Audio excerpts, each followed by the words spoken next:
सुनो मेरे भाइयों और बहनों, यह कहानी नहीं, एक क्रांति का गीत है। यह उन आंसुओं की गाथा है जो सदियों तक दबाए गए और उन सपनों की जीत है जो कभी टूटने से इनकार करते हैं। यह एक सच्ची कहानी है हमारे दलित समाज की, जिसने अंधेरे को चीरकर सूरज की किरणें बटोरी, जिसने जंजीरों को तोड़ा और आजादी का आलम उठाया। तैयार हो जाइए, क्योंकि यह सच्ची कहानी आपके रोंगटे खड़े कर देगी, आपके सीने में गर्व की आग जला देगी और आपको बाबा साहेब के सपनों को जीने का जुनून देगी। जरा सोचो उस दौर को जब हमारा समाज, जिसे आज दलित कहा जाता है, समाज को हाशिए पर धकेल दिया गया था। वर्ण व्यवस्था की क्रूर दीवारों ने हमें मंदिरों से, कुओं से और यहां तक कि शिक्षा के प्रकाश से दूर रखा। हमारी छाया को अपवित्र माना जाता था। हमारे बच्चों को स्कूलों में घुसने नहीं दिया जाता था। लेकिन क्या हमारा समाज चुप रहा? नहीं, हमारे पूर्वजों के दिलों में एक आग थी जो बुझने से इनकार करती थी, और आज के दौर में वो आग दाग कर CJI गवई ने 75 साल का इतिहास तोड़ा, मनुवादियों के दिलों में फिर से आग लगा दी। CJI गवई का निर्णय सुप्रीम कोर्ट के 75 वर्षों के इतिहास में पहली बार इतनी व्यापक नीति को लागू की है। दोस्तों, इस वीडियो को अंत तक देखिएगा, तभी आपको आरक्षण इतिहास की सही जानकारी मिल पाएगी। तो चलिए दोस्तों, इस वीडियो को हम शुरू करते हैं। शुरुआत होती है 19वीं सदी में, जब भारत ब्रिटिश गुलामी की बेड़ियों में जकड़ा था। तब एक क्रांतिकारी जोड़ा उभरा, ज्योतिबा और सावित्रीबाई फुले। ज्योतिबा ने दलितों और शोषितों के लिए शिक्षा का द्वार खोला। सावित्रीबाई ने पुणे में पहला लड़कियों का स्कूल शुरू किया, जहां दलित बच्चियों को पढ़ाने के लिए उन्हें पत्थरों का सामना करना पड़ा। लेकिन सावित्रीबाई ने हार नहीं मानी। उन्होंने कहा, शिक्षा हमारा हथियार है और हम इसे हर हाल में हासिल करेंगे। यहीं से शुरू हुई वह चिंगारी जो आरक्षण की मशाल बनने वाली थी। फिर आया वह युग जब एक ऐसी शख्सियत ने जन्म लिया जिसने न केवल दलित समाज को बल्कि पूरे भारत को एक नई दिशा दी। वह थे डॉक्टर भीमराव अंबेडकर, हमारे बाबा साहेब। एक ऐसे व्यक्ति जिन्हें स्कूल में फर्श पर बैठने को मजबूर किया गया, जिन्हें पानी के लिए तरसाया गया, लेकिन जिन्होंने अपनी बुद्धि और मेहनत से दुनिया के सर्वश्रेष्ठ विश्वविद्यालयों, कोलंबिया और लंदन स्कूल ऑफ इकोनॉमिक्स में अपनी जगह बनाई। 1920 के दशक में बाबा साहेब ने महाड़ सत्याग्रह शुरू किया।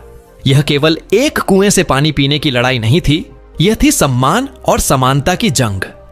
दलित समाज ने पहली बार संगठित होकर अपनी आवाज बुलंद की। 1930 में बाबा साहेब ने गोलमेज सम्मेलनों में दलितों के लिए अलग निर्वाचन क्षेत्र की मांग की।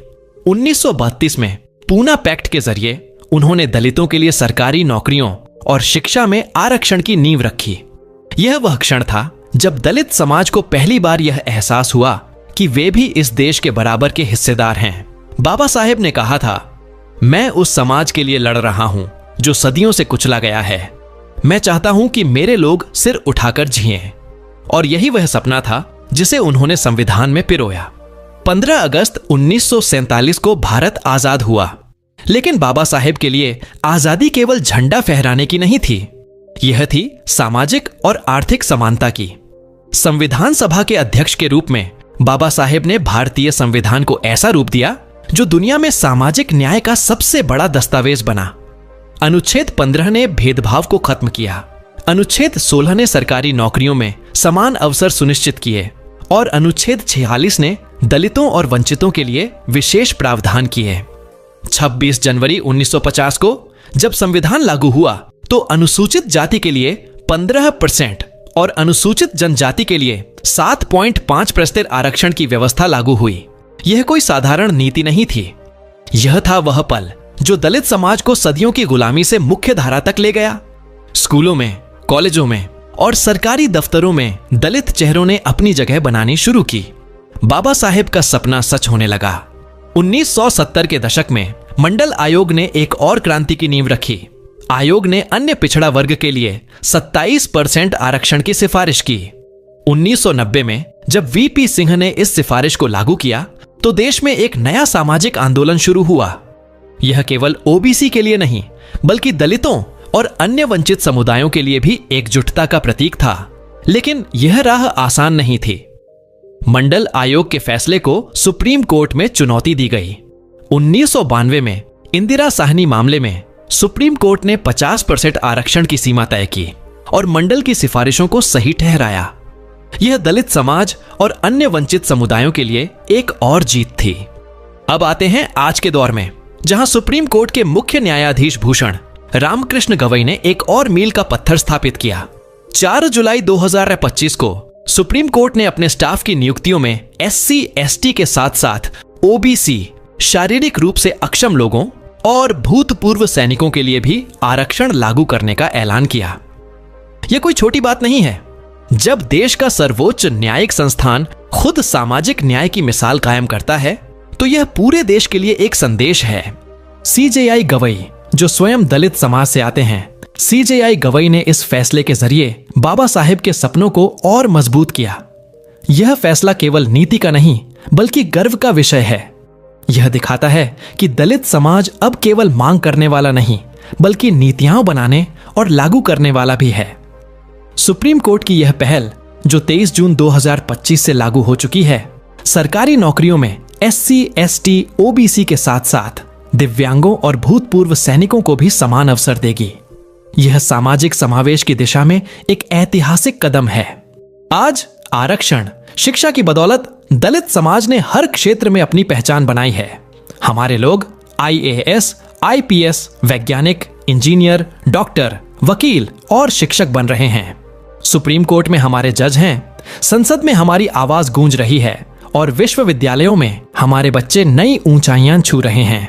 यह आरक्षण और शिक्षा की ताकत है जिसने हमें वह मंच दिया जहां हम अपने सपनों को सच कर सकते हैं। लेकिन यह गर्व केवल व्यक्तिगत उपलब्धियों का नहीं है, यह गर्व है उस एकजुटता का, उस संघर्ष का जिसने हमें यहां तक पहुंचाया। हर दलित जो आज कॉलेज में पढ़ रहा है, हर वह युवा जो सरकारी नौकरी में है, वह बाबा साहेब, ज्योतिबा फुले, सावित्रीबाई फुले और उन अनगिनत क्रांतिकारियों का कर्जदारी है जिन्होंने हमारे लिए यह रास्ता बनाया। लेकिन चुनौतियां अभी भी हैं।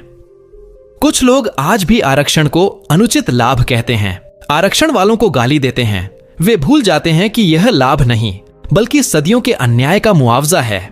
आरक्षण कोई दान नहीं बल्कि हमारा हक और अधिकार है जिसे हमने अपने खून पसीने से हासिल किया है। लेकिन हमें रुकना नहीं है, हमें शिक्षा, जागरूकता और एकता के साथ आगे बढ़ना है। हमें यह सुनिश्चित करना है कि हमारे बच्चे न केवल आरक्षण का लाभ लें बल्कि समाज में ऐसी जगह बनाएं जहां समानता हर किसी का हक हो।